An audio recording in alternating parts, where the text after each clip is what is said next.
Ante todo, buenos días a los que están presentes también, como a los que están online oyéndonos. Es un placer y realmente muy gratificante darles la bienvenida a una nueva sesión del ciclo de charlas que junto con mi compañero de doctorado Alberto Hernández Pérez estamos organizando en este curso académico 2024-2025, y nos es especialmente grato dar comienzo a esta segunda parte del primer ciclo con la presencia del profesor Luis Antonio Ripoll García, al que agradecemos mucho que haya podido acercarse. Realmente significa mucho para nosotros que somos doctorados tener la presencia de un historiador con los aportes que ha hecho. Y como siempre repetimos también la dinámica. La primera hora y media aproximadamente haremos preguntas a Alberto y yo sobre la trayectoria del profesor, focalizándonos sobre todo su carrera académica, también sus aportes, pero eso en un nivel secundario, y posteriormente la última media hora la destinaremos a preguntas que tanto quizás el público presente aquí o los que están en casa pudiesen hacer. Y sin más preámbulos, comenzamos. Profesor, queríamos hacer la siguiente pregunta, que muchas de las personas que nosotros hemos invitado, muchos de los quienes han precedido, han hecho referencia a, en la etapa realmente doctoral, a un profesor o director de tesis que funcionó como maestro. En el caso del profesor Jiménez Estrella fue Juan Castellano, para Antonio José Díaz Rodríguez fue Enrique Soler Mesa, para Ofelia Castellano fue Antonia Díaz Roel. Y un detalle que nos percatamos con Alberto es que tanto María Luz González Mejita como usted fueron dirigidos por el profesor Enciso Recio, Virgilio Enciso Recio. Por lo tanto, nos gustaría saber, en esos primeros años luego de la formación de grado, cuál fue la influencia que el profesor Enciso Recio tuvo sobre usted y cómo describiría esos años de su magisterio. Bueno, primero buenos días a todos y muchas gracias por asistir. Espero que no se aburran mucho. Efectivamente, yo viví una universidad, yo empecé la universidad en el año 68, pues ya es un día muy antiguo, y acabé en 73. Entonces, viví la universidad desde el final del franquismo y del inicio de ese inicio lento de la democracia. Era una universidad peculiar. En esa universidad, Miguel Enciso Recio era un joven catedrático de historia moderna y contemporánea, que eran las cátedras de entonces, y era un hombre liberal, abierto, no vinculado al régimen, para nada, crítico con el régimen, y que, y por otra parte, con una amplia formación que nos abría la mente a lecturas variadas, no solo de autores españoles, también de autores extranjeros, que era alguien muy distinto a lo que era el poder frecuente en la universidad. Es verdad que también había otros profesores muy importantes, interesantes, por ejemplo, el profesor Teófanes Ejido, que habla de universidad, ¿no? También le dio clase, pero todavía estaba en el periodo final de su formación, y por supuesto Luis Suárez, que luego fue catedrático aquí, que es el final medievalista también, muy recientemente fallecido por los años. Pero Miguel Enciso tenía eso, tenía un punto de modernidad en ese mundo que empezaba a verse y que era un tanto arcaico en muchos aspectos. Luego, muy respetuoso de la libertad, muy optimista, nos animó siempre a trabajar, conocía muy bien el archivo de Simancas, en fin, fue un estímulo importante en este y en muchos aspectos. En ese sentido, nos gustaría saber, en esta etapa de formación, cuáles fueron esas principales enseñanzas que el profesor Enciso Recio le dio en esos años de formación, y sobre todo qué elementos del sentido de enseñanza, cuáles son algunas de las prácticas que usted intentó, si cabe, copiar o emular con algunos de los doctorados que han tenido durante el trayectoria académica. Hombre, es muy difícil así a otro punto decir cuántas cosas, fueron muchas. Yo diría fundamentalmente el sentido de la libertad. Él era bastante opuesto a cualquier dogmatismo. En aquella época, en la universidad, en la historia moderna, estaba muy determinada por dos grandes corrientes. Por un lado, la historia económica y social, los anales fortísima, al punto que prácticamente desalojaba todo. Por ejemplo, la historia política era prácticamente un terreno en el que no se podía entrar. Y por otra parte, la historiografía marxista. Esas dos corrientes eran muy fuertes y Ignatius era ajeno a ellas, consideraba que el historiador tiene que tener una amplia formación, pero que tiene que incluir dogmatismos y ideologías en toda la medida de la posible. Y eso es algo que yo aprendí de él, de las muchas cosas que aprendí, que he tratado de inculcar también a mis alumnos. Creo que las ideologías al final son andaderas que te impiden ver la realidad, porque tú ya sabes por dónde quieres que ir, ¿no? Y creo que lo importante es una amplia formación y la capacidad tú mismo de ir buscando, tratamos de buscar los historiadores cuando analizamos un tema, ¿no? La realidad. Es verdad que todos tenemos una carga de subjetividad, pero en fin, analizarlo, lo que realmente ocurre. Y en función de eso que comenta, para terminar esta primera parte, esta primera sesión, ¿cuál? Usted puede percibir diferencias entre el modo en que se concebía una tesis en los 80 y comienzos de los 80 y cómo se concibe una tesis doctoral en el día de hoy, en función de lo que usted ha podido ver y de las tesis que ha dirigido. ¿Cuáles son las principales diferencias que usted puede allá? Entonces, las tesis eran más largas, duraban más tiempo. Había un influjo muy fuerte de la Federación Francesa y de la tesis del Estado francesa, que era una locura, que era totalmente desaparecida, que era 20 años. Y eso dejó muchas víctimas por el camino. Había una cierta influencia de esto, pero también es verdad que teníamos muchos menos medios. Entonces, las tesis se alargaban, también se alargaban porque las oportunidades de colocarse después eran menores, y creo que se ha ganado en medios, en oportunidad, como salir al extranjero, disfrutar de una beca para salir fuera, etc., era una cuestión dificilísima. Y hoy día, afortunadamente, hay unos medios fantásticos para moverse, de becas, y bueno, digamos ya lo que es Internet, la posibilidad de buscar en la red las cosas, de seguir la bibliografía. Yo soy de la generación y todavía me sigue marcando que tenemos que ir buscando la bibliografía a pedal, poco a poco, ir leyendo y tal. Bueno, hoy ya todas estas cosas están facilitadas, de manera que hoy hay muchas más facilidades para hacer una tesis. También es verdad que hoy, quizá, en algunos aspectos, algo que yo llamo excesivo tráfico, porque esa cuestión, esa exigencia a los investigadores de información de publicar mucho, de tener mucho, hace que se publique demasiado, quizá sin demasiada reflexión a veces, y repitiendo mucho, cuando lo que habría que hacer es quitar algo menos, pero más reflexivo, menos repetitivo. Pero bueno, en general, las situaciones han variado para mejor. Por supuesto, la libertad intelectual que hay en esos tiempos. Sí, bueno, hablando un poco de esa influencia, cuando estuvo la profesora Celia Ricasterán, ella habló sobre una influencia historiográfica de la escuela de Anal, historia socioeconómica, sobre todo para el estudio de regiones en Francia, en menor medida el Massimo polaco, en menor medida el Massimo británico. Y también lo que ayudó la figura de su director de tesis a la hora de hacer relaciones en el extranjero.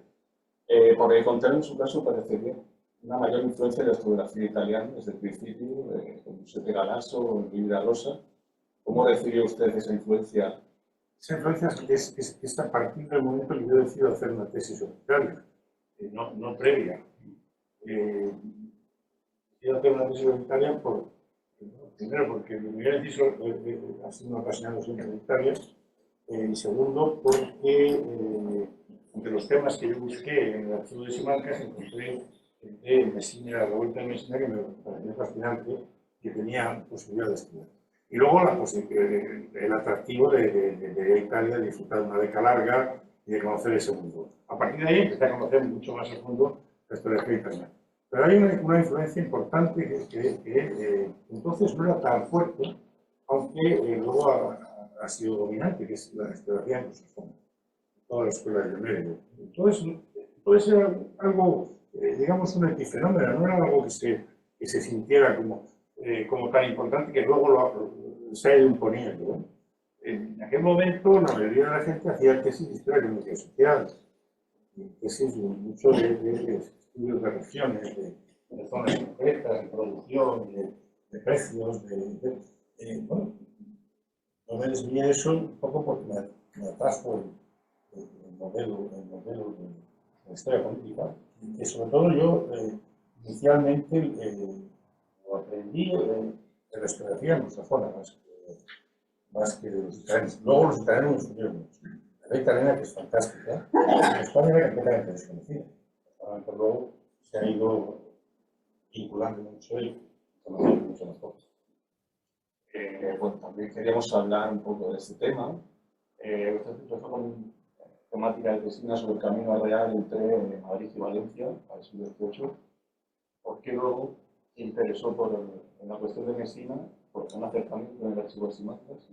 Pues es una cuestión de búsqueda personal. Me gustaba cuando vivía en un experto en el siglo XVIII, en las ciudades públicas, en la industria, en las sociedades económicas del país. Y él tenía toda una relación de temas que se había ido sacando de ese tipo de cuestiones. Y era lo que te ofrecía cuando ibas a ver el tema de sí. Entonces yo, pasó el camino de Valencia. Pero yo buscaba otra cosa. Y buscaba. En aquel momento además estaba bastante en boga la historia de las rebeliones, ¿no? Y luego, pues, Italia. Entonces yo empecé a buscar. Y he de decir que quien, de alguna manera, se fijó y decidió el tema fui yo, viendo archivos y marcas, viendo los catálogos, viendo las fuentes, y a mí eso me pareció magnífico. Pero en realidad no había dirigido nunca, que yo sepa, el trabajo sobre el siglo XVII. Yo soy esencialmente un dieciochista. Pero bueno, es magnífico, y luego él ha dirigido otros trabajos sobre Italia, sobre el 17, sobre el 16. Entonces, ¿cómo fue entonces su experiencia en los archivos italianos, en el archivo de Estado de Palermo, referencias y marcas? 25 años fue una experiencia fantástica, saliendo además en aquel, yo fui en el 76.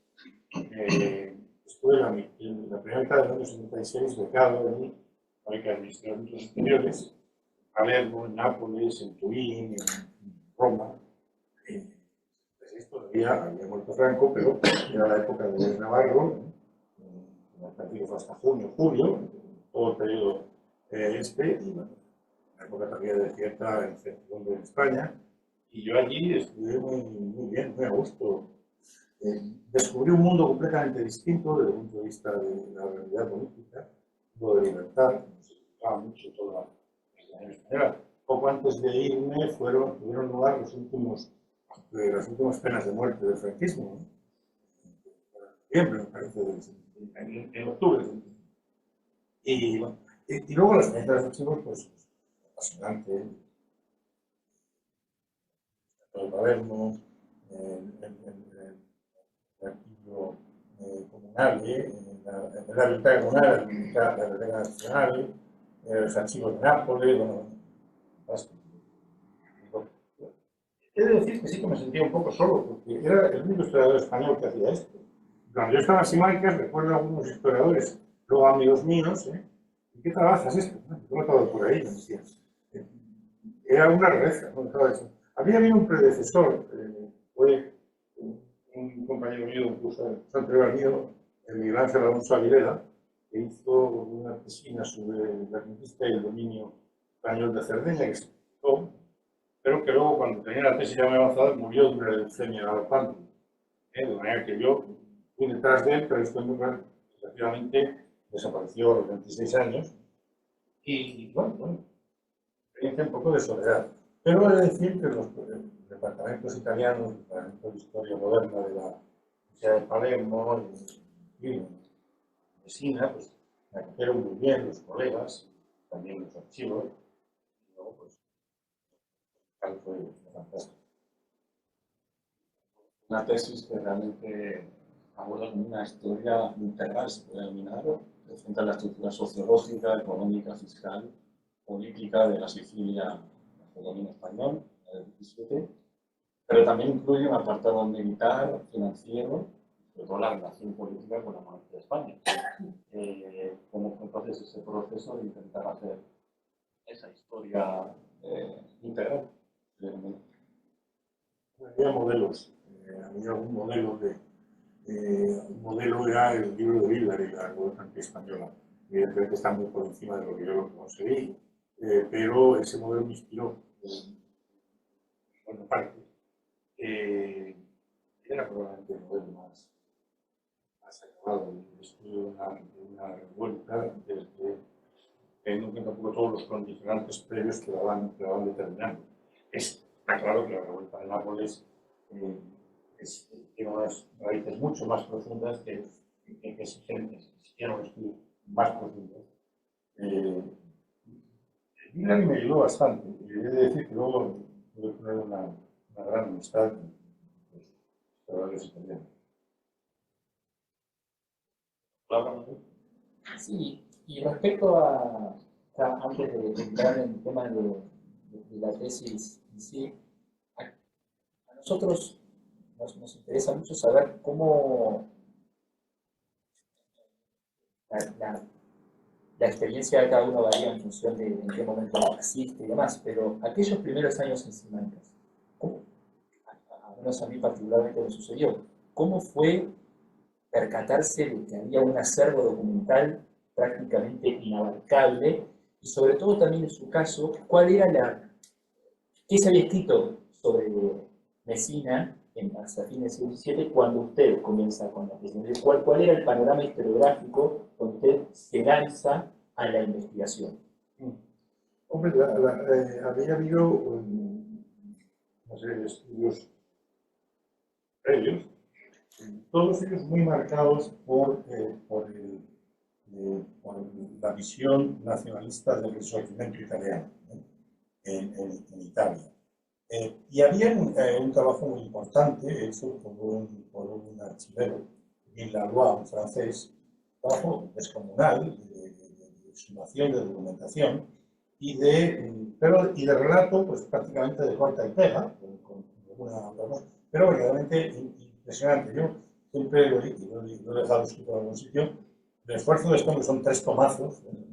El esfuerzo de este hombre fue increíble. En una época en que no había fotocopiadoras. Yo no sé si pediría que le copiaran documentos, pero verdaderamente ese me sirvió mucho, pero te sirve más como acervo como modelo historiográfico. Y luego había algún acercamiento, en fin,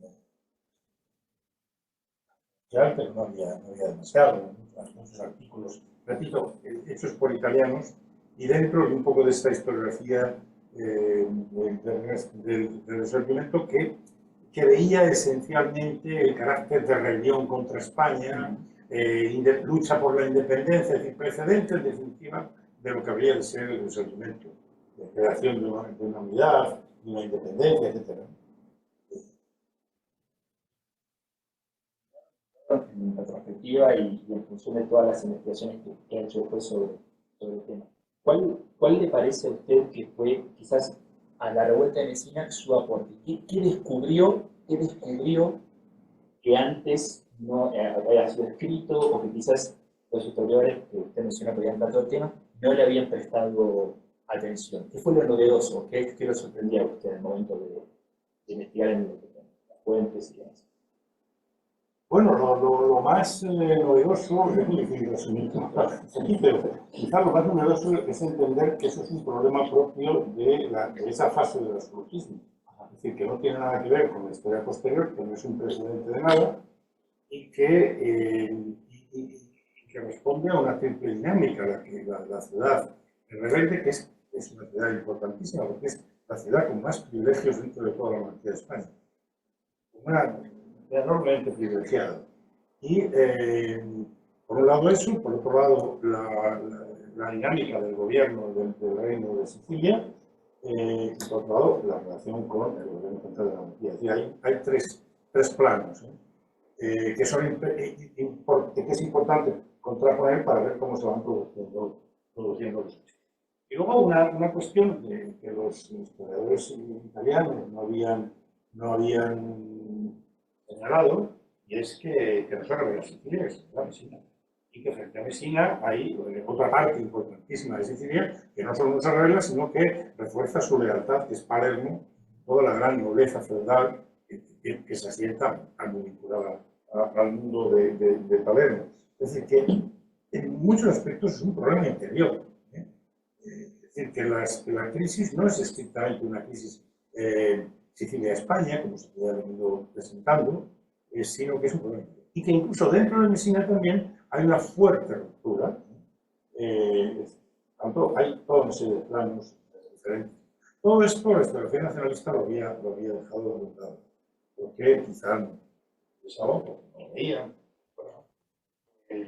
No, claro, la comparación con otras realidades del momento.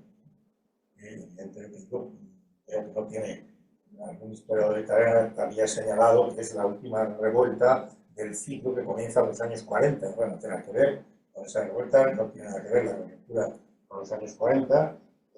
La revuelta de los años 40 es una consecuencia de la política que se ha llevado, motivada por la guerra de los 30 años, la presión fiscal, el reclutamiento excesivo. Y aquí, en cambio, es una revuelta de una gente que paga muy pocos impuestos, que tienen una enorme capacidad de autogobierno. Es decir, es el problema de una ciudad que, bueno, que busca mejorar su encaje dentro de la monarquía o salirse de ella. Es distinto, ¿no? Hay un autor italiano, no recuerdo exactamente este momento, que decía que no es la revuelta de la pobreza, sino de la riqueza.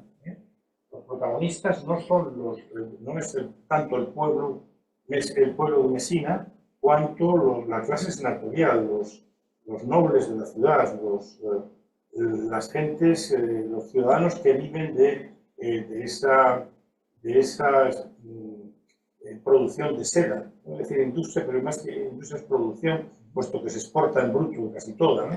Es decir, la gente, pero que encuentra que en ese marco siciliano en el que Palermo tiene tanta fuerza, les están coartando, les están impidiendo, por ejemplo, cuando Messina logra, a base de todo el dinero pagado al rey, el monopolio de la exportación de la seda, pues Palermo y otras ciudades lo bloquean, porque quieren también ellos exportar seda, etc. Es decir, la revuelta tiene mucho también de desacuerdo con el propio marco siciliano.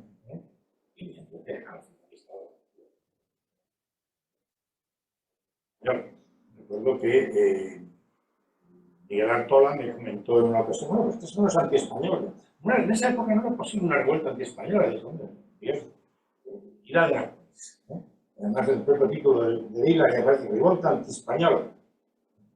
No, claro, pero es que, bueno, también, por supuesto, es una revuelta. Y luego una revuelta que vamos a ver, acaba provocando una guerra contra, porque, como dijo John Eliot, cualquier revuelta en la época solo tenía posibilidades de salir adelante si un poder estatal distinto la apoyaba. Y si no, no había manera alguna. Por eso, al final, es Francia y se apoya, no porque quieran salirse, sino porque o aceptan la protección de Francia o van a ser aniquilados, va a ser concluida la revuelta de manera inmediata. Y que el elemento antiespañol no es el más importante, es secundario, pero es, sí. Muy bien. Una vez que usted defiende la tesis, continúa bajo la profesora Narciso Horacio, cuando con Alberto estábamos preparando las preguntas, hubo en particular un aspecto, bueno, varios, pero uno en particular de su trayectoria que nos llamó la atención, que fue, creo que si no recuerdo mal, en el 90, que junto con el profesor Narciso Horacio, usted fue comisionado de las exposiciones tanto de Felipe II como de Isabel la Católica. Y en ese sentido nos interesaría saber cómo fue ese proceso de gestación, pero en particular, si es que esa experiencia a usted le sirvió para, de alguna forma, percatarse, si ya no había estado al tanto, del rol que tienen los historiadores dentro de la opinión pública. ¿Cuánto de lo que los historiadores producen puede afectar, cambiar o simplemente incidir en lo que alguien, el ciudadano se empeñó con eso. Vamos a ver, estas exposiciones yo fui comisario, pero ninguna de ellas se debió al profesor Enciso. Yo fui, con el profesor Enciso, fui vicepresidente de la Sociedad Pública del Tratado de Tordesillas, en 94-95, y vicecomisario del Pabellón de España en la Expo de Lisboa en el 98. Pero ninguna de esas dos exposiciones está vinculada. La exposición primera, que es la de Felipe II, es porque la Sociedad Estatal de Comunicaciones, la Sociedad Estatal Felipe II y Carlos V, que se construye, que es una sociedad distinta, organiza tres exposiciones. Felipe II, una en el Escorial, que tiene comisario de Cámara de Iglesias, otra en el Museo del Prado, donde comisarió en aquel momento el director Fernando Checa, y otra en el Museo de Escultura de Valladolid, que comisarió. Pero no tiene nada que ver con la misma cosa. Esa es la de Felipe II. La otra, la de Isabel la Católica, que tuvo lugar en Nueva York, la encomendó el Instituto Universitario de Historia Simánica, que yo había sido director, la Universidad de Valladolid. No era director, pero quisieron que lo hiciera. Y lo hice junto con el profesor Ángel Alcalá, que era profesor de Cornell, ha fallecido en Nueva York. Y, bueno, ambas son unas experiencias fantásticas. Los historiadores normalmente no comisarían estos. Esto es algo que solo lo hacen los historiadores del arte. Es algo maravilloso. Es una experiencia que no tiene nada que ver con lo que nosotros hacemos y que precisamente por eso saca de este mundo, te mete en ese mundo maravilloso de la búsqueda de piezas, además si hay dinero, pues claro, te vas a Viena a ver qué encuentras, hablas con el director del archivo, del museo, te vas a Roma y hablas con los delegados de Bellas Artes, te vas a la Galería Colonna, hablas con la Gloria Pancini, hay muchos otros sitios, en una condición, repito, y luego la belleza de conseguir piezas importantes, organizar todo el trabajo de catalogación, de organización del catálogo, el montaje, que es otro mundo increíble, los seguros y los transportes. El momento en que llegan las piezas y se monta todo, son una serie de días que es magnífico. Y después, bueno, críticas fueron casos muy buenas. Es una de las experiencias más bonitas, ambas, porque en ambas conté con bastante dinero. Era una época ya tristemente superada, en la que había mucho dinero para estas cosas. Fueron los finales de los 90 y se podían hacer. Espérame. La sociedad, bueno, evidentemente tuvo muchísimas críticas, realmente buenas, y las visitas fueron muchísimas. En Valladolid yo creo que en mes y medio hubo cerca de 100.000 personas, lo cual es importante. Había restaurantes que me llamaba el dueño para invitarme, decía, oye, cuando tengas, reunáis varios, venís a comer, que os invita al restaurante, que estamos ganando mucho dinero con vosotros. Eso nos pasó dos o tres veces. La de Nueva York fue distinta, no teníamos ese nivel de esos presupuestos, pero gozábamos de una financiación que conseguí yo para el Instituto Universitario de Historias Simánicas, que duró un tiempo, que era la de mexicano, el dueño de la cerveza Corní. Y esa financiación era, en aquel momento, pues, para esa exposición nos dio, estamos hablando del 2004, me parece. No, perdón, 100.000 euros. No me meter nada, 100.000 euros. Que era una cantidad importante. Podemos hacer muchas cosas. Voy a contar alguna anécdota, me voy a tirar sin gracia. Yo al principio pues, me ajusté a lo que mandan los cánones en el mundo universitario, el instituto pertenece a la universidad, yo ya no era director, y dije, luego lo pasáis a través de la universidad. Afortunadamente tuve la habilidad de decir, no, pasar solo una cantidad pequeña, pasar una cantidad pequeña. La universidad, con esa cantidad pequeña, pues pagaba mis viajes y pagaba.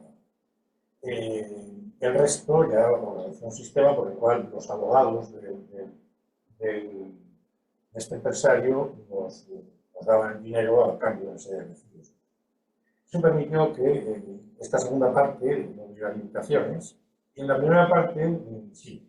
El día que yo fui al montaje de la exposición, fueron a Nueva York, que era turista porque la universidad no estaba otra cosa. Todos los montadores, todos los correos de las piezas, iban todos en primera. Y a los mejores hoteles. Yo tenía que ir a un hotel como haya buscado la universidad. ¿No? El mundo en el que vivimos ya sabemos cuáles. Pero afortunadamente tuve la habilidad de saber rápido que había que abandonar ese sistema. Si queríamos contratar a unos diseñadores de la exposición, a los que se pagaba lo que cuesta un diseño de verdad, etc., ¿no? Y había dinero. Afortunadamente las cosas salieron bien. En cuanto a la influencia de los creadores en la sociedad, ¿qué le vamos a hacer? Parece que yo me intereso que la historia existe, pero a la gente le gusta mucho más la novela histórica que la historia. Todos nosotros, los historiadores que aquí alguna vez alguien nos ha dicho, oye, ¿esto por qué no lo cuentas inventando cosas? ¿No? No lo sé, pero ojalá fuera. En ese sentido, también hay otro centenario que me gustaría comentar, que es el año 2000. El año 2000 es un año particular porque, junto con Alberto también miramos, claro, es un año en el que coincide el nacimiento de Carlos V y la muerte de Carlos II. Ahora, mientras nosotros estamos investigando, es formidable ver la cantidad de seminarios, congresos, muestras de arte que se organizaron por el natalicio de Carlos V, pero muy poco por la muerte de Carlos II. Entonces, esto nos sirve como excusa para preguntar, ¿a qué cree usted que se debió semejante diferencia en cuanto a celebrar o recordar, mejor dicho, ambos eventos?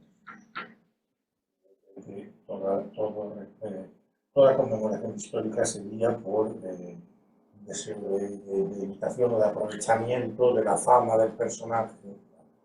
Las primeras celebraciones importantes que en este país recientemente fueron el centenario de Carlos III. En aquel momento gobernaba la izquierda y Carlos III era una ocasión magnífica para progreso.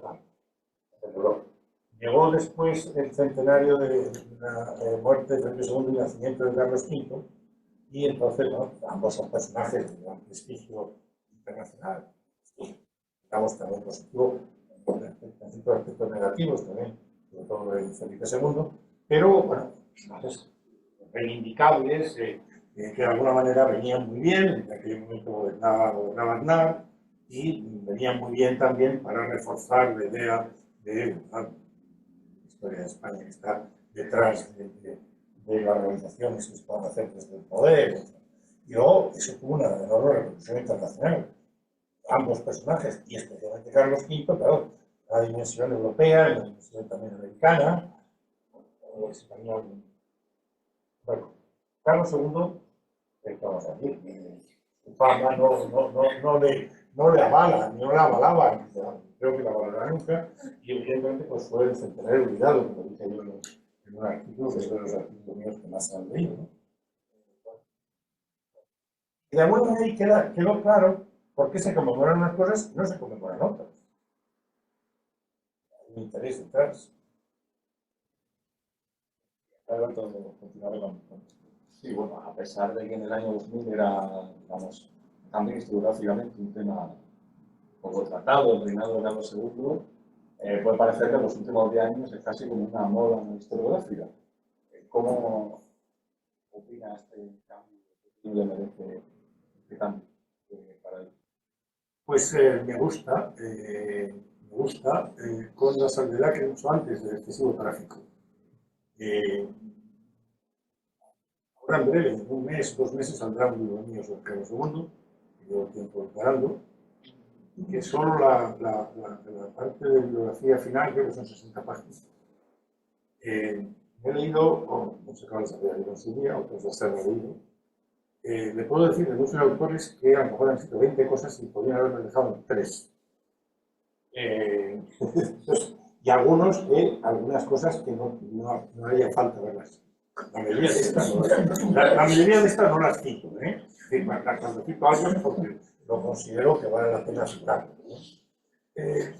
Hay un cierto exceso, editorial, una cierta urgencia. Entiendo que de cara a las plazas que van saliendo en el mundo universitario hay que presentar, pero, como decía antes, bueno, pues ahora hay un poco de cosas. Tiene una ventaja, y es que, una ventaja para mí, y es que una vez presentado el libro, voy a pasar una temporada alejándome a otros temas. Como decía un archivero del Vaticano, amigo mío, que está en Roma todo el mes de octubre, y vivo todos los días en el Vaticano, y me decía, claro, llegado a un cierto momento uno tiene necesidad de cambiar de fantasma. Yo a ese cambio de fantasma, por lo menos un tiempo. Bueno, vamos a proseguir un poco Carlos II, a pesar de que vamos a quitar el fantasma, pero lo que le quería preguntar también es, a pesar de este mito de Galicia, no ha sido superado por la historiografía, sigue teniendo esa percepción del gran público como hechizado. ¿Qué papel tienen los historiadores a la hora de intentar cambiar esto? Mitos son muy difíciles de desarrollar y utilizados en mí. Y la decadencia es por mí. Entonces, bueno. Hay que decir que si miramos atrás, hace 20 años las cosas han cambiado bastante, en sentido positivo. Hoy día, claro, el historiador, sí conocen los historiadores del arte, sí, precisamente, que presenta a Carlos II como un degenerado, como un imbécil, etc. No siguen haciendo los historiadores del arte, o sea, sorprendente. Y otra cosa porque los historiadores del arte apenas viven historia y saben. Pero los historiadores, los modernistas, la postura general es mucho más mesurada. Evidentemente, y también respecto al reinado. En el caso del reinado, todavía más positiva porque hay bastantes más aspectos positivos en relación con el rey.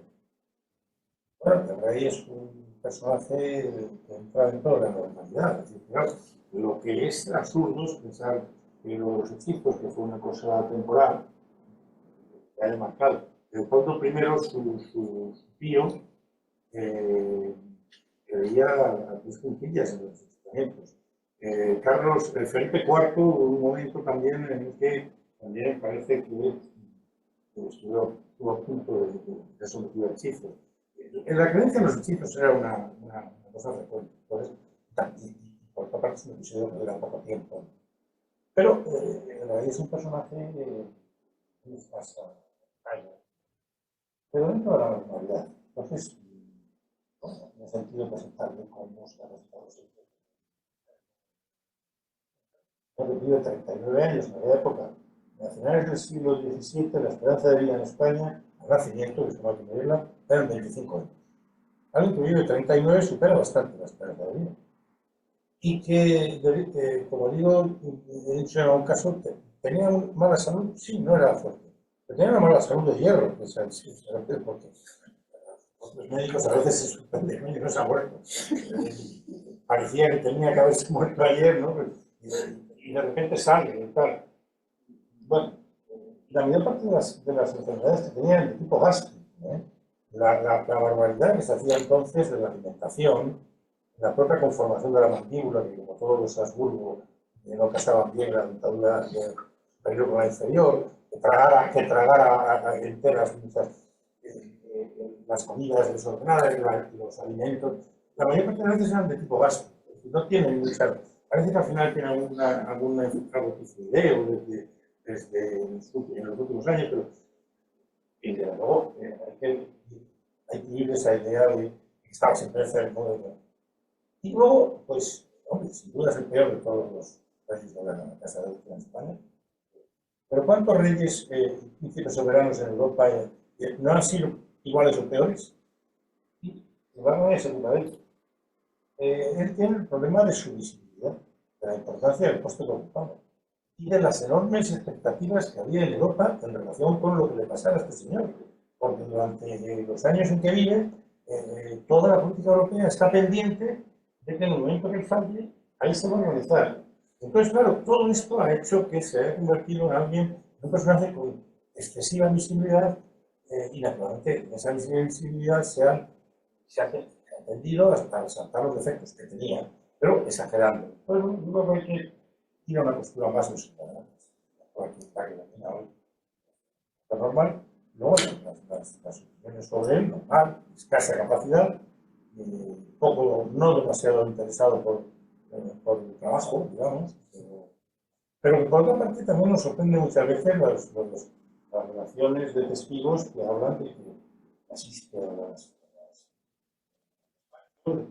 Desde luego, desde pequeñito se tragaba unos rollazos imponentes, como eran todas esas ceremonias de la capilla, a diario, todas esas recepciones de embajadores, todo. Ten en cuenta que sin haber cumplido los 4 años ya era rey. Un personaje como es Pepin, el embajador austríaco, dice: desgraciada monarquía cuyo rey llora, porque parece que 5 o 6 años en Marcos empieza a llorar. 6 años. Entonces, eso es sintomático de hasta qué punto se ha juzgado siempre de manera excesivamente severa. Y el reinado tiene muchas características. El reinado es mucho más interesante. Hay toda una serie de intentos, de ensayos, de cambios de estructura en la organización política, de búsqueda. Evidentemente se ha llegado a un punto en que las cosas ya no funcionan bien y hay que modificar. Desde el punto de vista de la Hacienda de Castilla ya no soporta todo lo que había soportado, hay que hacer toda una serie de cambios y se intentan hacer. Muchas veces son iniciativas que no triunfan, pero otras veces hay avances. Hay un avance importantísimo, lo conoce siempre, es la reforma monetaria. Los juros, juros empiezan a darse hachazos en el sistema, porque el sistema ya no va más allá. De alguna forma, bueno, esto lo visto como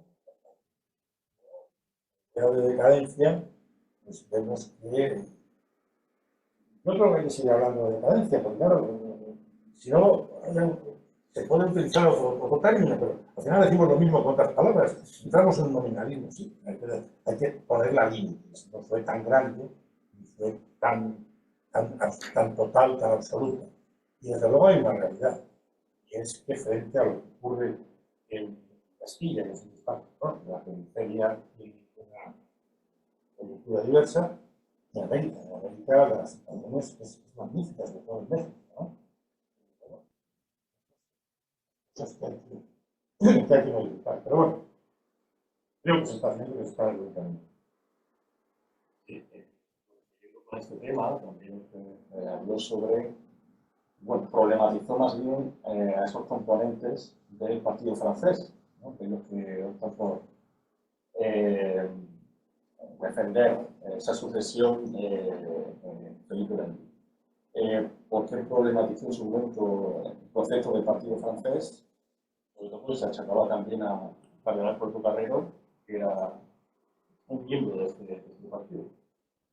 Yo creo que la palabra partido hay que entenderla en el sentido que lo entiende es opinión, ¿no? Tendencia, opinión. También grupo organizado, pero digo que en la política hay menos de eso. El cardenal Portocarrero, hay mucha gente que lo ha visto como francés casi desde que nace, pero francés. Yo creo que no hay motivos para ello, y los propios de documentación muestra que no es así. Está muy vinculado a la Casa de Austria. Lo que pasa es que llega un momento en que se da cuenta, como todos otros muchos, que eso es inviable. Por otra parte, hay un antifrancesismo muy potente en España en muchos momentos de la guerra. Entonces, yo creo que hay que andarse con pies de plomo. Y hay una realidad. El propio embajador francés, Harcourt, en el 98, lo dice. Hablando individualmente con los nobles, alguno te dice, sí, me parece que el heredero debe ser francés, pero cuando hay otro ya no dicen nada. Es decir, era un tema oculto, que el rey confió siempre, estaba absolutamente prohibido como tema hablar de eso, prohibido, en la lona.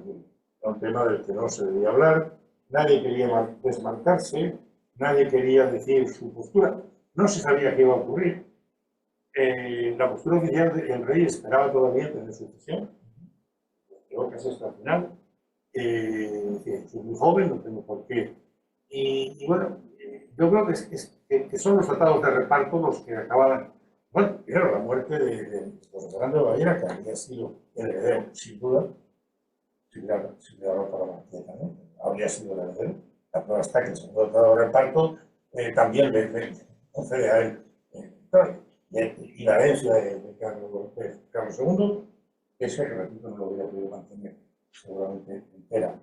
Y es a partir del momento en que muere en febrero del 99 cuando empiezan las cosas a ver. Entonces, lo que ocurre en mi opinión es que, bueno, tienen a alguien, un heredero francés, pues, lo ocultan, y los que quieren un heredero Habsburgo, bueno, son más claros, pero están todos un poco esperando a ver qué pasa. Yo creo sobre todo que hay una cosa importante, y es que la posibilidad de un heredero Habsburgo se cae pues, sola. Es curioso que la historia se dice que la escriben los vencedores. La historia de la guerra de sucesión han sido los vencidos. Porque en los últimos tiempos en España parece que la opción correcta es el ostracismo, ¿verdad? Y la borbónica es la incorrecta. Pero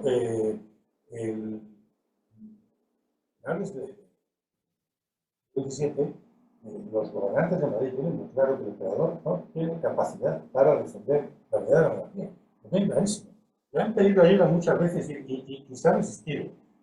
Cuando le piden ayuda en la guerra de evolución al principio del reinado, se quita de en medio porque ha pactado con Luis XIV.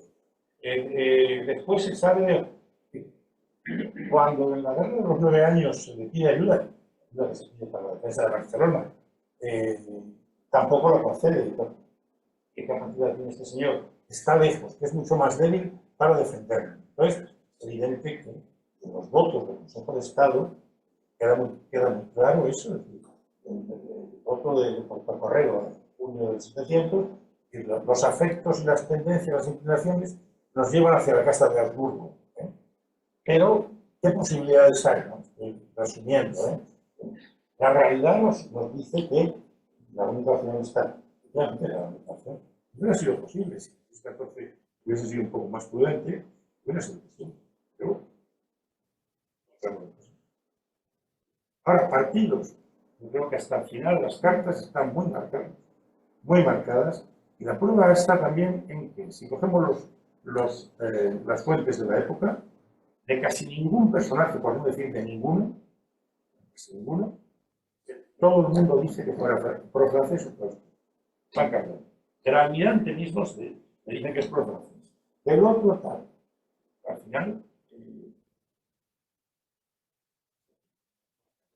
hay tendencias, todo el mundo lo tiene.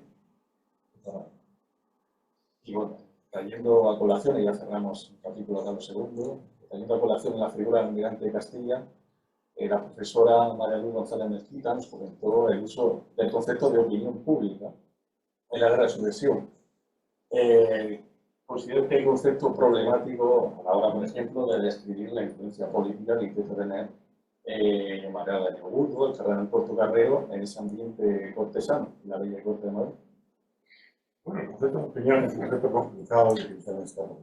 En cualquier caso, el personaje que mejor sabe manejar lo que podemos considerar la opinión es de Juan de Austria. Juan de Austria sí que es un auténtico en este terreno, porque él es el que está detrás de las dos guerras de plumas, básicamente dos, ¿no?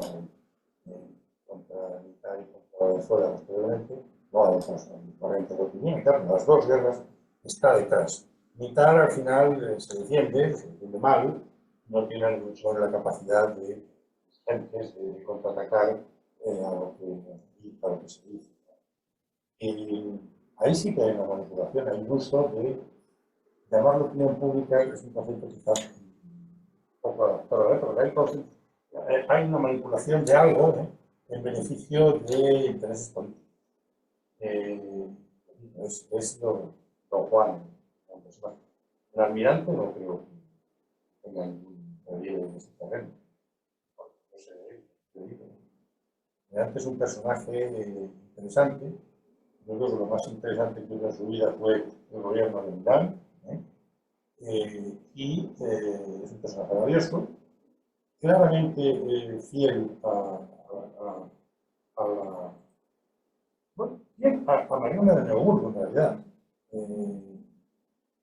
y secundariamente a los Habsburgo, porque él está detrás de todos los cambios y las incertidumbres de la reina, y sobre todo al final, en el fondo, como casi todos estos nobles, optan por intereses personales, se sienten defraudados, porque consideran que no se les da lo que merecen, pues se cambian de bando, pero no es tanto digamos, por una inscripción de lealtad a esto o otro, sino porque consideran que a él no le están dando lo que, poniendo en el lugar que se merece. Y esto está detrás de muchos de los cambios de actitud de los nobles en la guerra de sucesión. Intereses personales, ambiciones.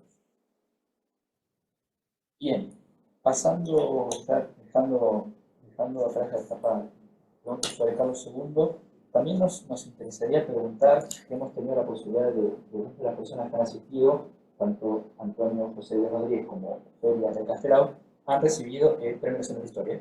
Usted lo recibió en el año 2003 por su obra La Monarquía de España y la Guerra de Mesina, y nos interesaría saber dos cosas. Primero, ¿cómo fue la gestación de esa obra?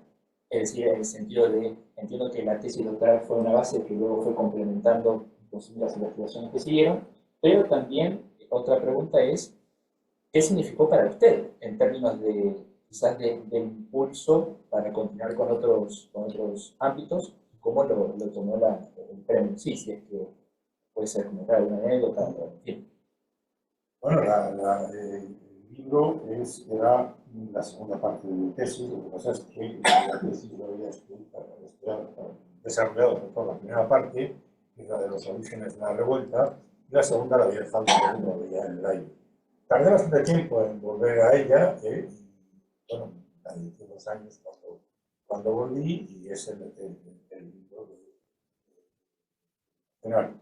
Hombre, el Premio Nacional pues, es un orgullo, es una satisfacción, porque vamos a decir una cosa, en aquella época, que me lo dieron a mí, era más difícil todavía que ahora, porque en aquella época, luego yo fui jurado el año siguiente, en aquella época había 2 reuniones, una primera en junio, en la que el jurado, 10 12 personas, con el ministerio, con distintas gente, el jurado se reunía en junio y cada uno llevaba 10 o 12 propuestas, entonces se analizaban, se seleccionaba un número de 20, tantas, y pasaban por el verano. Cuando en junio, después de la primera reunión,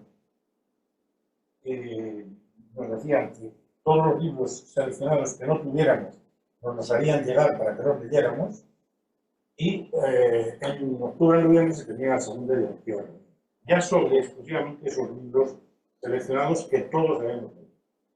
El sistema luego ha cambiado y se ha dulcificado, por así decirlo, porque ahora hay una única reunión a la que acuden gente con distintos libros y en la que estoy seguro de que hay miembros del jurado que acaban votando un libro que no han leído.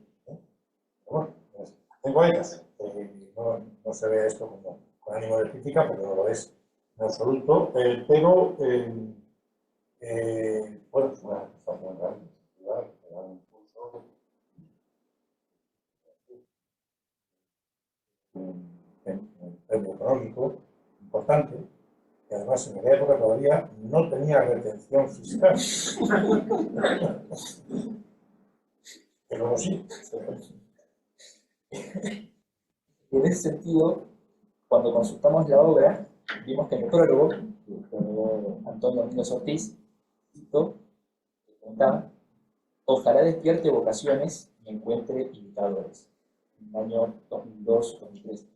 Pasados 20 años, ¿cómo usted valora la historiografía española que trata sobre temas italianos? ¿Hacia dónde va? ¿Cuál es su diagnóstico? ¿Cuáles son los temas que están en boga? ¿O dónde cree usted que se puede seguir ahondando?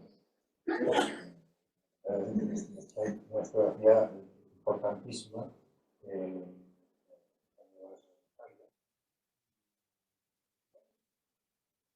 En realidad, hemos llegado a un momento en el cual, afortunadamente, la historiografía española ha salido de sus límites geográficos, cosa que no ocurría hace 30 o 40 años, y ya ha empezado a analizar otros temas, otros territorios, otras cuestiones. Un trabajo que yo hice sobre el hispanismo italiano y el italianismo español, tenía que decir que se ha creado una especie de coiné, y hoy día ya nadie se mira de dónde procede, este es español, este es Italia, este es italiano, sino que hay una mezcla magnífica en la cual entendemos todos que la historia nos pertenece a todos. Afortunadamente, hemos avanzado bastante con las visiones nacionalistas, no todos, hay zonas donde todavía es una fuerza grande, pero nos hemos avanzado bastante en estas visiones y no sabría ahora resumir, aquí hay varios historiadores importantes que se ocupan de cuestiones italianas. Es decir, italianas, igual que también estudian cuestiones españolas. Estamos en un mundo, con cuestiones del francofondado, por ejemplo, estamos en un mundo en el que se han perdido esas fronteras. Es verdad que tenemos un poco en algunos casos, la limitación de lo que era la monarquía de España. Pero claro, eso era tan enorme que... Y también hay gente que estudia temas ajenos a... Bueno, pero claro, tenemos esa enorme ventaja de que los archivos nos facilitan el mirar a territorios muy variados y prescindiendo de esa visión nacionalista que ha perjudicado la historiografía.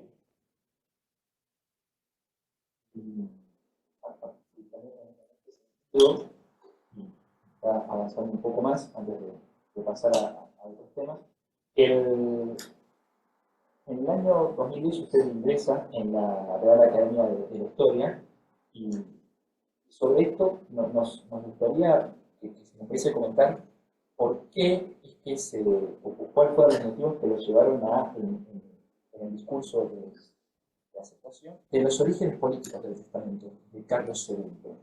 ¿Qué significó o por qué en esa quizás ocasión especial usted optó por ese tema en particular?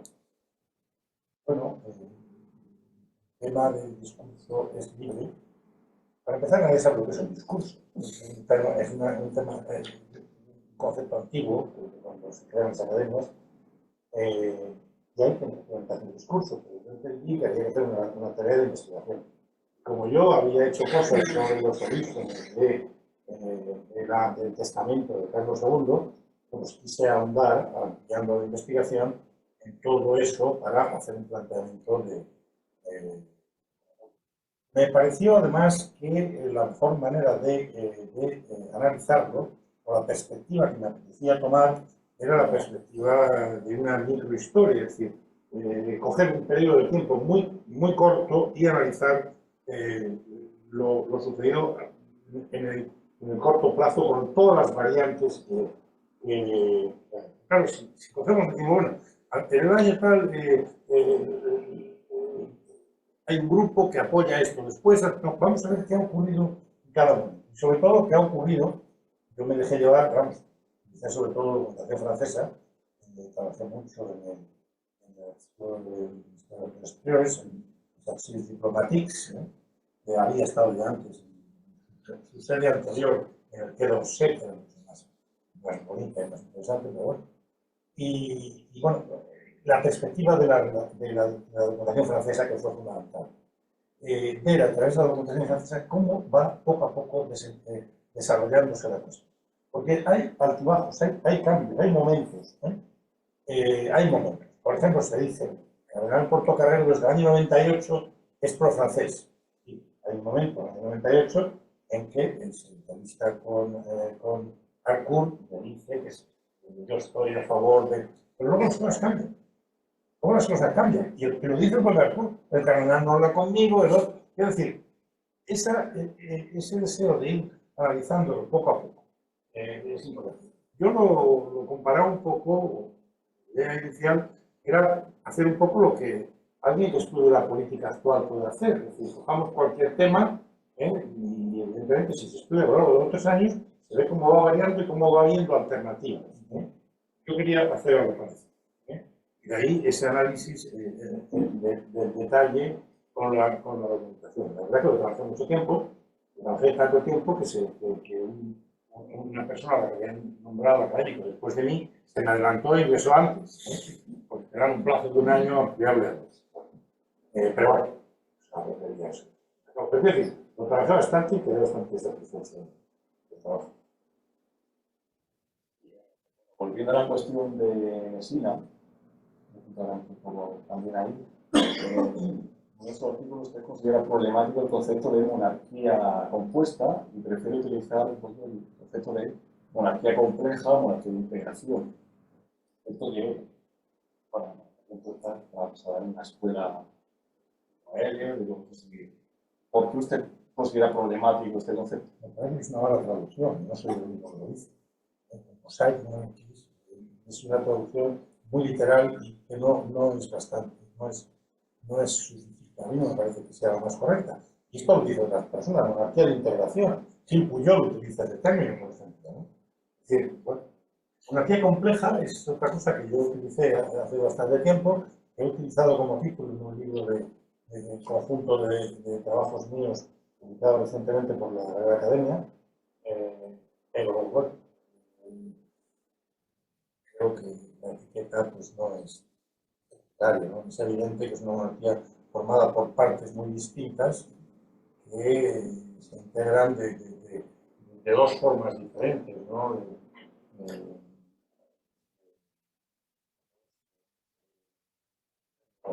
Término latino, no me acuerdo, equo principaliter, ¿no? Y otras que se integran de forma subordinada. Punto. Pero la palabra compuesta me parece, y no soy el único, bastantes historiadores han dicho que es una traducción poco afortunada. No es fácil encontrar algún término y de ahí que lo de integración, bueno, bien. Me parece que al final es un tema escaso de verdad. Porque todos sabemos lo que queremos decir. Bueno, ya aterrizando la cuestión de Messina, como usted ha explicado, tú ves el establecimiento de un Senado que siempre va a defender los privilegios de esa oligarquía mesinesa frente a la Constitución de Palermo, también a los agentes de la monarquía, sus conflictos con la Corte Constitucional. Podemos considerar, por tanto, a Messina como un ejemplo paradigmático de una república con un gran poder de autogobierno dentro de la monarquía de España. Además, últimamente la exploración nos está insistiendo en que es una monarquía de ciudades. Es decir, es que en la monarquía de España la ciudad es un elemento de una enorme importancia.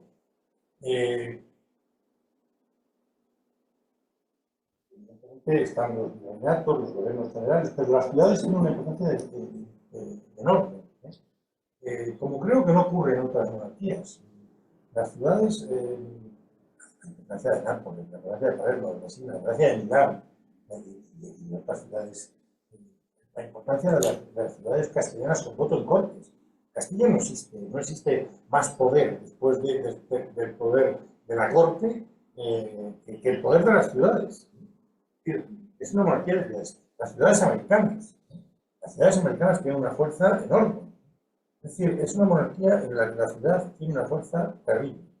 Dentro de esa monarquía, bueno, Messina tiene elegidos muchísimos, los inventados, algunos saben que la patrona de Messina es la Virgen de la Lettera, la Virgen de la Carta, porque Messina dice que recibió una carta de la Virgen María en en la que decía que protegería a la ciudad y tal. Y, bueno, la Virgen de la Lettera es la patrona de Mesina. Hay hombres que se llaman lecterios, es decir, Cartacio, se llama traductor, por esta cosa de que los nombres de las vírgenes patronas se toman siempre por lecterio, en español, lecterio Canabó, ¿de acuerdo? Bueno, luego, pues todos, los griegos, los fenicios, los griegos, todos los que pasaron por las ciudades de Zanca, la ciudad original, etc., fueron dejando privilegios. Luego vinieron los privilegios ya de los reyes andos, decimos, toda la sucesión, los aragoneses, algunos reales, otros inventados. Y tenían en la Catedral de Mesina, estaba todo los privilegios, todos los registros de los privilegios allí guardados y tal. Donde San Esteban, la represión posterior, se los llevó. Estuvieron mucho tiempo perdidos hasta que se localizaron. Se localizaron en la zona de Medinaceli de Toledo, donde la casa de San Esteban acabó entrando en la casa de Medinaceli, donde están. Lo descubrieron, o sea, era 40 o 50 años, no más. Terrible. Porque además tenía la capacidad de defenderse de cualquier agresión a los privilegios. Por medio de dos medidas, una era la declaración de contraprivilegio, que podía hacer el Senado con la Corte Social, declarar que una disposición del rey era contraria a los privilegios. Automáticamente se suspendía. Tenía que volver otra vez a... y a un personaje se le podía declarar exorso, o enemigo de la ciudad. Cualquier autoridad que se propasara o que intervenía tal, fuera. Enemigo. Entonces, esas dos posibilidades le daban una capacidad inmensa. Y evidentemente, claro, también me encuentra incómoda con el gobierno, con los topes del gobierno siciliano, con los topes que le crea el gobierno español, pero también el gobierno de la monarquía se encuentra incómodo con esa situación y con los problemas que está creando constantemente la situación. Entonces, ahí hay un choque que es lo que hablando sobre esta también rebelión, con esa relación del tema del autogobierno que hemos explicado, es una excepción realmente cómo se castiga a Mesina tras esa rebelión de 24, qué factores lo explican y sobre todo usted pone mucha relevancia en cómo se rompe ese consenso entre el propio patricio urbano de la ciudad. Bueno, el castigo está justificado en un artículo en el que habla del castigo de la rebelión. Comparo el caso de Mesina con el caso de Cataluña, con el caso de Nápoles, el anterior. El caso de Mesina es de una dureza especial. ¿Y por qué? Por una serie de circunstancias, pero básicamente porque primero, porque los primeros que están pidiendo que se le castigue muy duramente son los padres militares. Es decir, hay un consenso en la propia Sicilia en castigar a Cristo. Segundo, porque Mesina se queda sin protección. Luis XIV se desentiende en la paz de Minera absolutamente de esos residentes a los que había apoyado, aquello del rey de Mesina. Importante. Hay que tener en cuenta que en otros momentos siempre hay protectores. Es decir, cuando acaba la revuelta de Cataluña, no se puede castigar de la misma manera. Lo mismo ocurre con el caso de Nápoles. Aquí desaparece cualquier tipo de protección externa. Y tercero, que a mí me parece muy importante, se ha producido la paz de Portugal. Es decir, no hay peligro de que ese castigo provoque reacción en otros sitios. Por haberse producido la independencia de Portugal, ya no hay ninguna guerra abierta, nos podemos centrar en acabar con esto de manera drástica. Se ha visto como un precedente, no es de alguna forma, de lo que será con Cataluña después de la Guerra de Sucesión. Sí.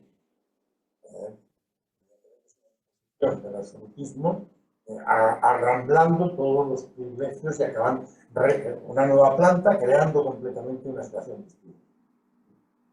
Pero hay toda una serie de circunstancias, básicamente esas tres, que son las que lo explican, ¿no? Que no se dan de esa misma manera en otras revueltas anteriores.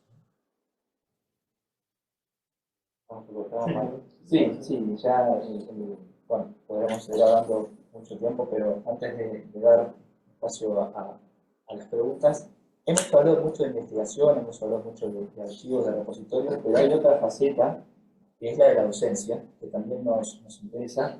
Y antes de preguntar específicamente sobre su experiencia, quisiéramos preguntarle sobre, en primer lugar, el manual que usted coordinó en 1992 de Historia del Mundo Moderno. No nos interesa tanto quizás los temas a tratar, sino cómo fue concebido ese proyecto y cuáles fueron los principales desafíos a la hora de contactar con los docentes, que recuerdo muchos profesores titulares y también algunos catedráticos, cómo fue contactar con ellos y sobre todo la idea de, bueno, este libro se escribe con un fin para estudiantes. ¿Cómo fue ese proceso con ese primer libro o comienzos de los 90? Bueno, el proceso surge cuando la editorial me pide que lo haga. Evidentemente, el esquema responde al esquema que yo, después de muchos años de docencia, tenía de la asignatura, de la asignatura de Historia Moderna, ¿no? Bueno, cómo explicar mejor la Historia Moderna, de qué forma organizarla para que se entienda bien. Y luego, una vez hecho esto, pues procuré elegir personas de universidades variadas para que accediera a más gente, a más alumnos, después todos estudiarían gente, y especialistas en los temas. Pues entre uno, bueno, hay gente que dice que no puede, no le interesa, y hay, bueno, casos de segunda, tercera opción, ¿no? Pero en general casi todos respondieron bien. Y, bueno, salió que tiempo, luego pensé en tiempo en retocarlo, en hacerlo, en mejorar algunos capítulos de los que yo no había quedado contento. Pero claro, esta es otra cuestión. Cuando tú eliges, pues tú le dices, mira, tienes que hablar de esto, tienes que hablar de esto, pero luego él habla de lo que haga ganas. Y tú tienes que hablar con un compañero tuyo que le tienes que decir, mira, esto no es exactamente lo que yo, esto es muy limitado, lo que yo te había pedido, pero claro, ¿cómo lo haría yo? Que soy el que he concebido el tema, no tiene nada que ver con cómo lo hace la persona a la que se hace. Es decir, que en algunos casos mejoraron lo que yo había pensado, y en otros casos claramente no respondió a lo que yo esperaba. Y al final, voy a hacer ninguno solo. Bueno, justamente esa es la otra pregunta, la segunda pregunta que le queríamos hacer. A diferencia del primer manual, el segundo, el de la Edad Moderna, de los siglos XV-XVIII, fue escrito en su totalidad por usted, y nos interesa también saber cómo fue ese proceso en términos de escoger qué temas tratar y qué no, y sobre todo el tema de la extensión de la obra y quizás el acuerdo con la editorial en el sentido de tiempos. La extensión la editorial fue al final. La extensión de la obra fue un resultado posterior. En Italia, por ejemplo, los manuales universitarios tienen un tono y no pueden pasar de una determinada. Pero a mí yo no quería saber eso. Yo siempre quise, desde que empecé la clase, tuve la idea de, en los últimos años de mi carrera profesional, escribir una historia. ¿Por qué? Porque me satisfacía a mí. Es decir, es un manual, pero no es un manual. Yo no lo quería hacer como manual. Entró en la producción de manual y filosofía post porque a ellos les interesaba más desde el punto de vista editorial. Pero yo lo que quería era reflejar en un libro mis concepciones generales sobre el periodo del tiempo en que lo que es la asignatura, la historia moderna universal, concebida como nosotros. Y por eso lo quise escribir. Unas páginas de las que yo esperaba, ¿no? Sí, pero entendiendo que eso es un texto que no está pensado tanto como el manual, luego se usa mucho el manual, donde se usa muchísimo, porque además, claro, tampoco se dan todos los temas, se usa una serie de ellos, ¿no? Bien, Pero yo, para mí era escribir un libro de historia que a mí me dejara satisfecho. La editorial yo no la tenía. De hecho, iba Carlos Pascual, que es el jefe del director, Marcial Pons, me fue encantado, y voy a decir que ha ganado bastante dinero. Yo algo también, pero ellos no es tanto más. Porque se han hecho 6 ediciones, ahora estaban pasando a la 7ª.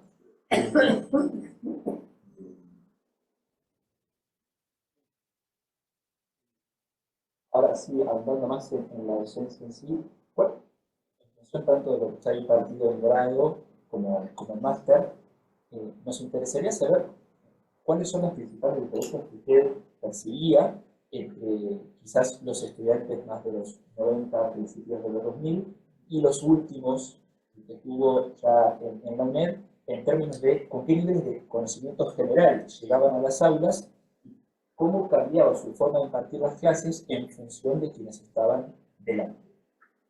Bueno, he hablado de grado y máster. Yo durante muchos años he sido profesor de la licenciatura y del doctorado, que eran otras cosas.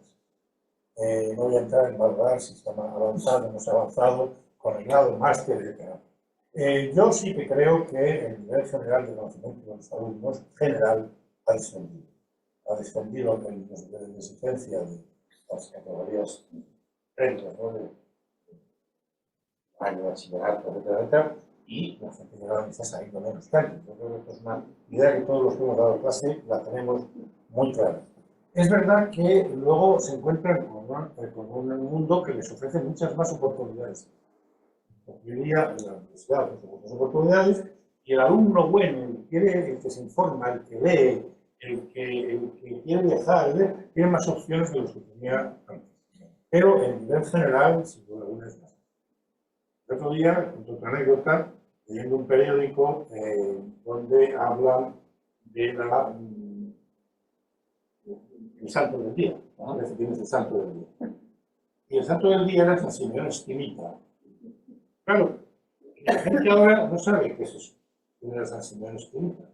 Entonces el periodista, seguramente un periodista en prácticas, un joven, tal, un alumno, ¿qué tal? Ponía San Simeón estilista, como si hubieran hecho salto a Ruther. Porque, digo, ¿de qué burro? Esto es una rata, de bien. Esto es un síntoma. La cultura general, en mi época no creo que nadie hubiera cultura externa. La cultura general de conocimiento de la historia, del mundo antiguo, de la historia de la religión, de la historia de lectura. Otro ejemplo, cuando hace años, cuando venía un profesor importante a dar una conferencia, se llenaban las aulas. Yo he tenido en algún momento, en Valladolid, porque en la UNED no tenemos los alumnos delante, que llevar a los alumnos, literalmente, vamos, a punta de pistola, y esto puede caer en el santo, eso no lo ven. Es decir, ha habido una caída de interés indudable, de los niveles de lectura, y tal. Pero luego tiene la ventaja de que las opciones que se ofrecen para quien quiere aprovecharlas son superiores. Bien, casi para cerrar al menos las preguntas que Alberto y yo tenemos pensadas, les hemos preguntado a todos a quienes se han acercado, a los invitados, sus experiencias en la docencia, y en particular nos interesaría saber cuáles eran los principales desafíos a usted que se presentaban a usted como docente a la hora de enseñar historia moderna, ya sea en general, pero vamos a en concreto.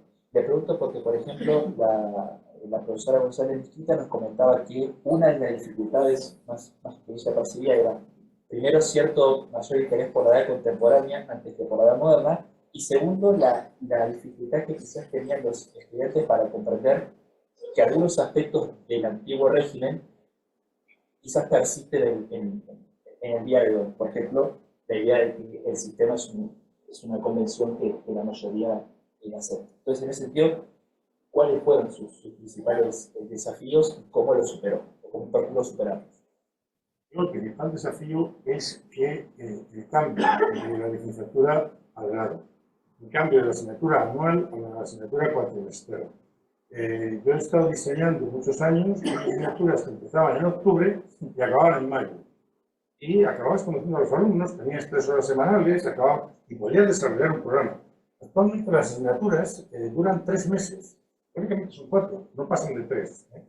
Entonces, en 3 meses no se puede dar prácticamente nada. Para mí ese es el gran problema. Luego, el problema más vinculado a lo que he dicho antes, ¿no? La menor formación y, por tanto, la necesidad de bajar un poco también el nivel a la hora de explicar algunas cosas. Yo recuerdo que algunos colegas míos hablando decían, pero si el problema no es un poco las clases, como la cantidad de tiempo que te lleva a prepararlas. Nosotros preparar una clase te llevaba un poco, porque en realidad no tenías más que mostrar un poco el esqueleto básico del tema, porque no podías llegar mucho más. Entonces, eso ha sido los mayores, ¿no? Problemas de comprensión pues, dependen también de la capacidad del alumno. Yo he procurado siempre adaptarme al público asistente. Bueno, sin duda, en eso he de decir una cosa, y es que desde que me fui a la UNED hace ya 20 años, claro, mi situación cambió. Yo ya no dejé de tener alumnos en directo, lo tenía en Valladolid. El alumno de la UNED es un alumno peculiar, porque en los primeros años míos, bueno, pues le dabas un temario y un texto y una serie de libros para que leyera, y bueno, ya que lo hacía, ya que leía mucho, claro. Pero tenía una ventaja, el temario se lo tenía que preparar entero, ¿no? Porque al no haber clases tampoco había huelgas, ni pérdidas de días que de fiesta, entonces al final se terminaba el temario. Y en los últimos tiempos incluso inauguramos un sistema por el cual una vez a la semana explicábamos cada tema. Durante media hora y lo preguntábamos. Es un sistema de... Entonces, esa experiencia de la relación con el alumno, en mi caso, se interrumpió de lo que es el alumno habitual. Universidades, me resisto a llamarlas presenciales, prefiero llamarlas, como hace un compañero mío de la vez, no ausenciales, que es el tenerles delante, ¿no? Claro, ha cambiado mucho. Bien. Si te parece, Alberto, damos paso a las preguntas del público, que alguien, bueno, hacer eso es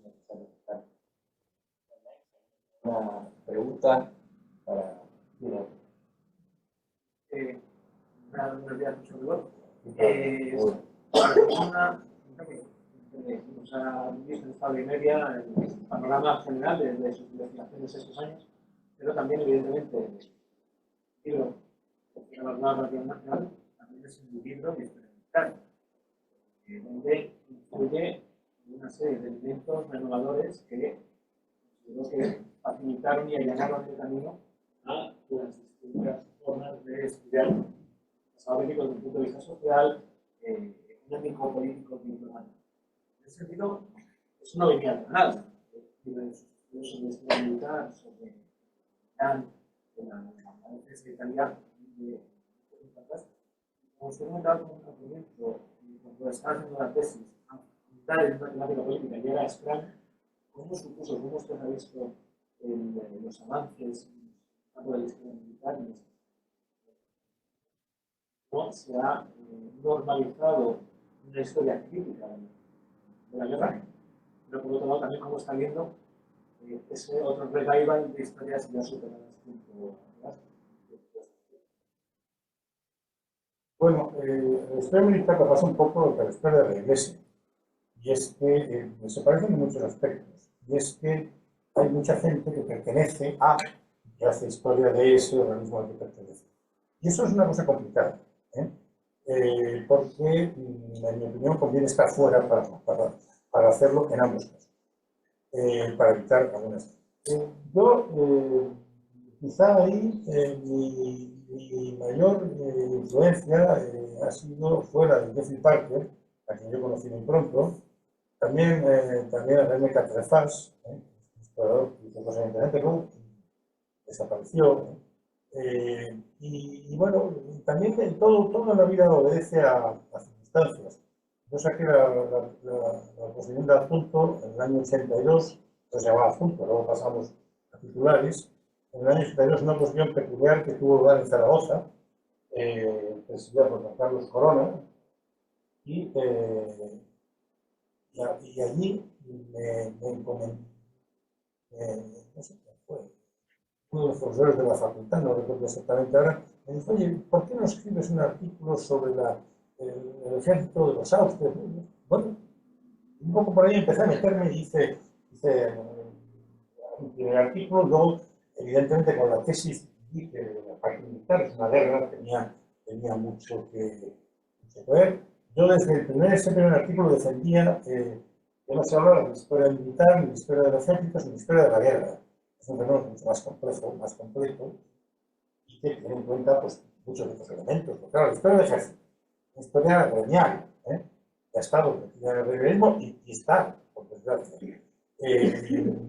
Entonces, luego hice una serie de cosas, nunca he dejado de hacer cosas experimentales, aunque luego me orienté hacia otras cosas. Pero sí, creo que se han hecho cosas muy interesantes que afortunadamente la influencia de gentes como Parker, como Thompson, pues ha sido importantísima. También ahora David Murphy, pero se está avanzando mucho, pero junto a eso sigue habiendo ese otro aspecto gremialista, en fin, se parece mucho a la historia de la Iglesia en ese sentido. Porque además hay otra cosa, ambos son, tanto el ejército como la Iglesia, son los organismos que cuentan con una mayor memoria de sí mismos.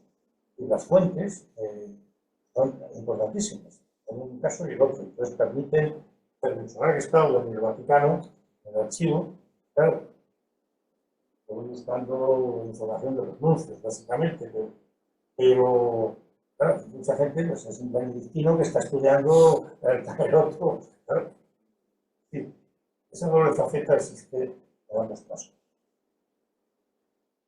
¿Y alguien tiene alguna? Sí, Aurelio. Al hilo de lo que le han comentado sobre las fuentes y demás, y sus investigaciones, a la hora de analizar la composición de la monarquía de España, ¿qué peso le da a la importancia que tuvo para los propios gobernantes de la monarquía Italia? ¿Qué representaba o qué significaba Italia para la monarquía española? ¿Era un territorio, un espacio de mayor relevancia que otros, o simplemente dependiendo del momento iba cambiando esa idea o esa percepción para la monarquía? Una pregunta para hacer una tesis. Yo tampoco estoy seguro de saber muy bien.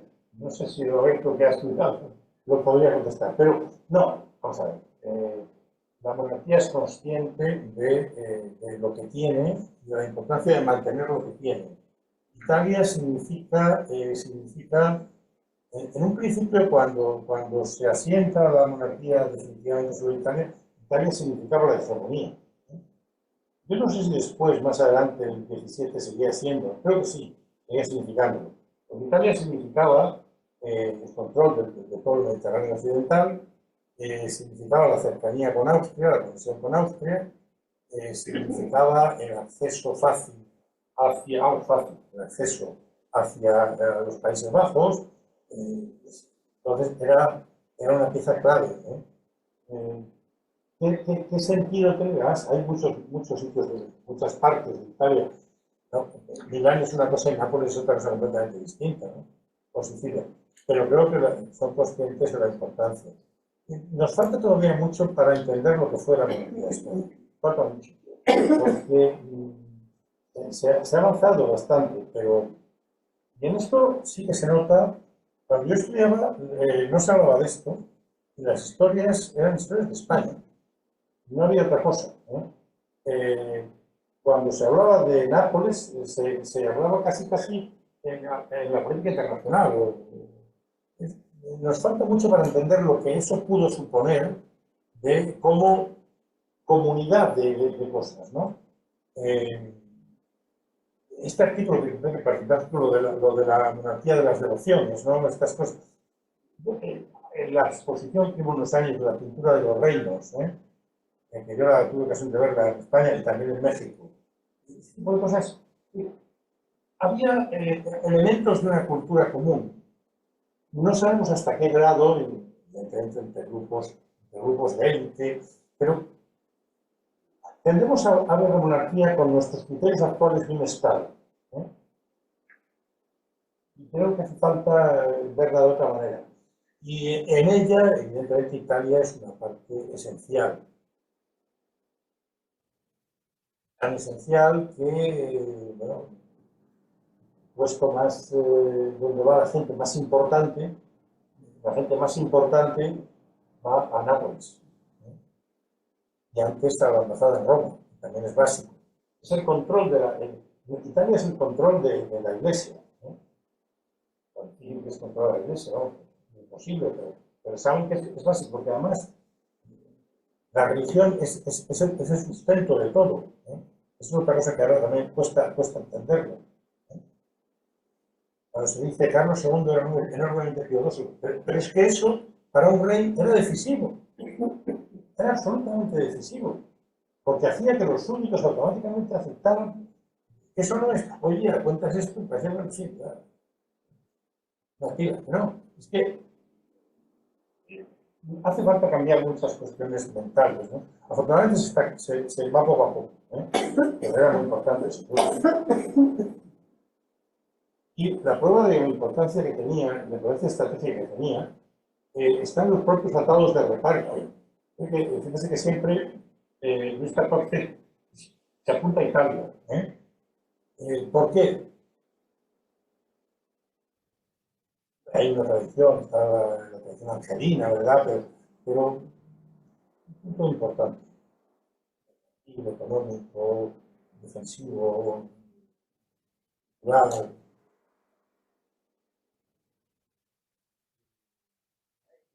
Más preguntas, creo que podemos... Rocío, no tienes. Como has venido con la máscara. ¿Qué método es la preferida? En ese sentido, bueno, preguntado, primero desde luego que agradezco la presencia del doctor Rigote en una actividad Universidad Autónoma de Madrid. De Carlos II no voy a decir nada, nos vamos a esperar antes de esa entrega y sí, a lo mejor en relación también con la institución que también una pregunta en el sentido de si la academia considera, por ejemplo, que sus consejos se han sido lo bastante, sus alegaciones se han tenido lo bastante en cuenta a la hora del diseño de los currículums de la ciudad.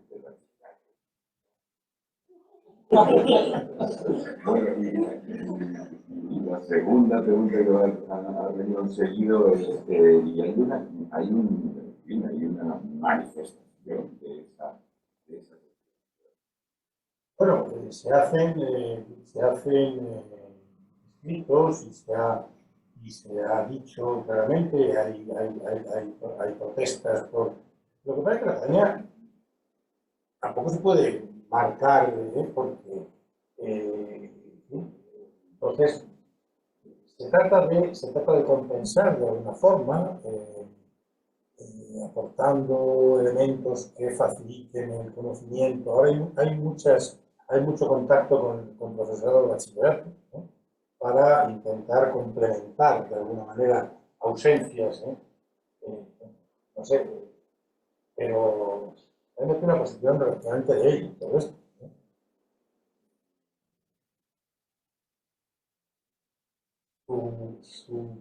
Su postura se ha dejado clara siempre, pero tampoco se puede ir más allá que de manifestarlo. Y hay muchas cosas, todo, ha aparecido ¿cómo se llama? Dentro de la página de la academia hay toda una parte de recursos didácticos, de conferencias que se dan, que se pueden. Pero claro, no podemos llegar esas a cada instituto, a cada centro, a cada tal. Bueno, ahora vamos a regalar el diccionario a todos los institutos y centros públicos que lo deseen. Encima de los ejemplares. Pero bueno,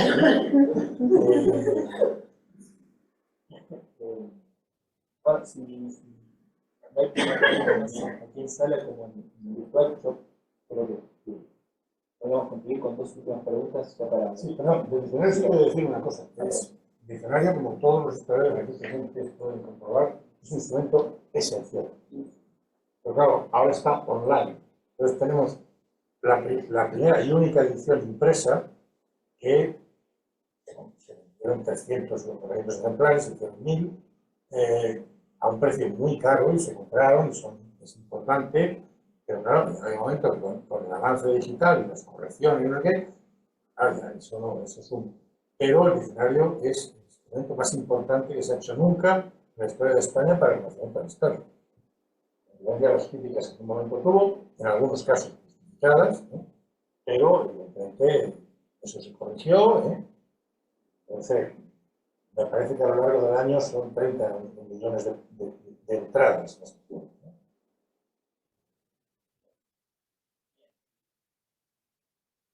Y antes de concluir, solo dos otras cuestiones y ya para cerrar.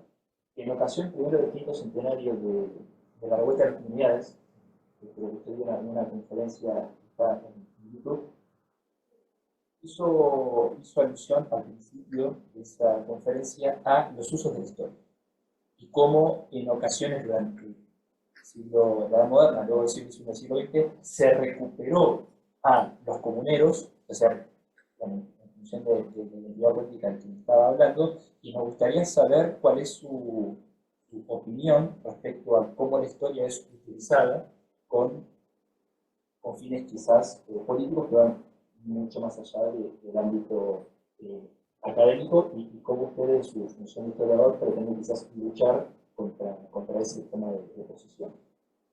Bueno, hice no solo esa conferencia, sino que el discurso del derecho, la lección inaugural del curso en la universidad, y luego eso lo publiqué en la academia. Respecto a la pregunta del uso de la historia, pues a todos los... Bueno, La palabra utopía se deriva de... A muchos historiadores nos disgusta, pero es muy difícilmente evitable. Entonces, por mucho que podamos hacer y decir que no nos gusta y tal, antes he dicho las colaboraciones. No, claro, participamos en estas colaboraciones porque al final nos ofrecen la oportunidad de intervenir, de decir, de hablar.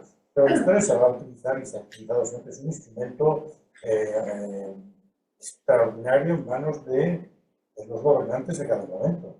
Es evidente. Es una pena, es triste, ¿sí? Pero es así, no sé. Los historiadores tenemos que denunciarlo, pero no nos queda mucho más, ¿no? Pero que estamos en serio. Ya sí, para cerrar, si te parece, Alberto, el último tema que me gustaría tocar es el Instituto de Historias Simánicas, que usted, si no recuerdo mal, fue uno de los fundadores, al menos uno que lo impulsó, fue su presidente. ¿Cuál es el rol del instituto y cómo también en conjunto con la Universidad de Valladolid siente usted que ha potenciado los estudios sobre la Edad Moderna, el rol del instituto en general? Pues mire, el instituto se crea en el año 80 y tanto. Se crea con la LRU, que es del año 84, ¿sí? Creamos los institutos como unos entes al nivel de las facultades, ¿sí?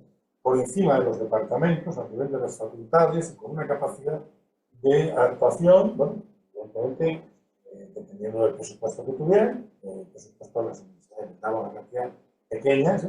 Pero les permitía financiarse en la medida que fueran capaces de hacerlo.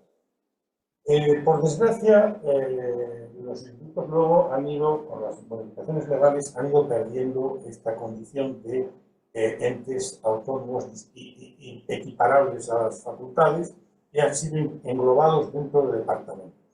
Lo cual ha acabado prácticamente con la vida de los institutos tal como se concibieron cuando nosotros lo creamos y cuando yo tuve la suerte de dirigirlo. Porque el Instituto de Historias Simánicas, bueno, fuimos 4 profesores, Ángel García Sanz, Teófanes Sencillo, Isabel del Val y yo, los que lo organizamos con encargo del rector, y había gente de departamentos de historia económica, de historia del derecho, de historia del arte, de historia moderna, de historia medieval, historia de la ciencia, archiveros de Simancas, un conjunto de gente. De momento que solo metes en un departamento y toda esa gente empieza a sobrar los que no están en ese departamento. Y el instituto le quitas las posibilidades de financiación. Yo logré para el instituto, cuando yo entré, algo de pesetas. En la época de pesetas, teníamos, no sé si 400 o 500.000 pesetas al año, y yo llevé el presupuesto a 14 o 15 millones. Luego, claro, esto cambió. Luego incluso más, porque como decía antes, la exposición aunque yo no era director, pero bueno, logré la financiación, la exposición de Nueva York fueron solo de 100 millones de euros. De manera que, bueno, las cosas cambian. Entonces, el instituto tenía la finalidad de promover la investigación, de crear un centro, de ser un centro propio, de tener un personal propio, de vincularse al CSIC, todo este tipo de cosas se podían hacer. Pero al final, cuando querías tener personal, como la ley iba recortando las capacidades del instituto, resulta que no tiene personal propio, que no hay investigadores que se pueden escribir, es decir, surgió como una enorme proyección que en aquel momento las circunstancias legales permitían, y después pues, ha ido reduciendo sus aspiraciones, posibilidades y sus realizaciones en virtud de cambios legales que ya no lo permiten, como lo han llevado unos u otros.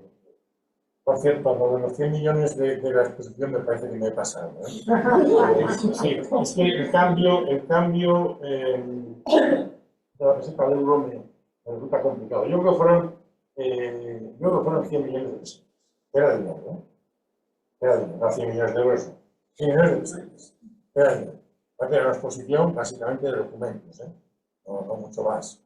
Estuvimos en el centro, en el Instituto Cervantes de Nueva York, que acaba de inaugurarse.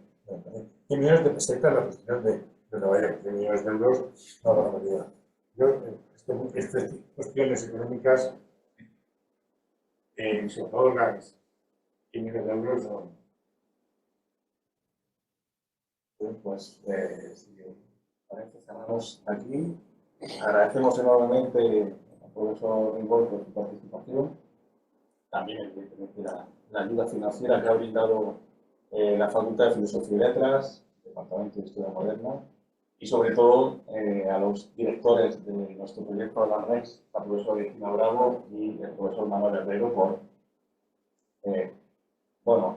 ayudarnos en todo este proceso. Sin más, terminamos aquí esta sesión. La siguiente será el 24 de enero, en esta misma sala, a la misma hora. Contaremos con la participación del profesor Roberto Pino Rosado. Y sin más, les agradezco que hayan venido y sus aportaciones, y nos vemos dentro de poco. Gracias.